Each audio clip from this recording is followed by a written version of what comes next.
Neste 2020 haberá albariño en Cambados, iso sí, sen festa. O Concello está decidido a evitar que a tradicional cita poida converterse nun risco para a saúde, tendo en conta a situación sanitaria derivada da COVID-19. Este ano quixemos quitarlle a denominación festa para que, non sexa un chamativo para que a xente veña a Cambados. Non se van a celebrar ningún tipo de concertos na rúa. De feito, o luns saiu publicado un mando da alcaldía no que se prohibían esas aglomeracións en prazas, parques e xardíns.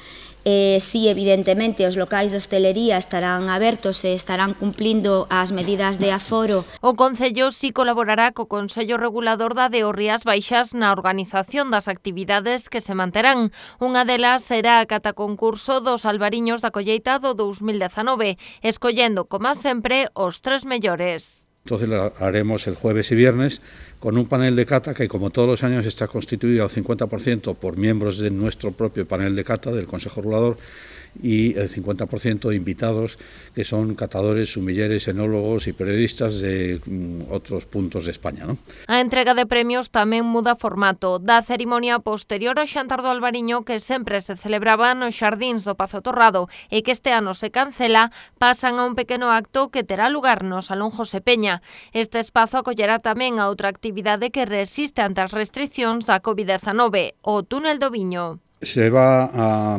controlar más el aforo, se va a reducir el aforo, se va a ampliar el espacio también a todo el salón. El salón es muy grande y otros años las mesas las juntábamos más y había menos espacio ocupado. Este año vamos a ocupar más espacio, con lo cual la distancia social se mantendrá y mantendremos el aforo y el control de entradas y salidas. Deste xeito, o Consello Regulador busca manter alo menos os aspectos profesional e promocional da cita. Sí es importante que la promoción continúe. Bastante daño se ha ocasionado a las bodegas y a los viticultores por esta dichosa peste, como para no hacer ahora actos de promoción. Tenemos que seguir haciendo la promoción del vino, porque de la promoción y de lo que seamos capaces de hacer tanto desde el Consejo Regulador como desde el Concello, como de cualquier otra institución, depende al final y en última instancia el bienestar económico de muchas familias de Cambados y de su entorno.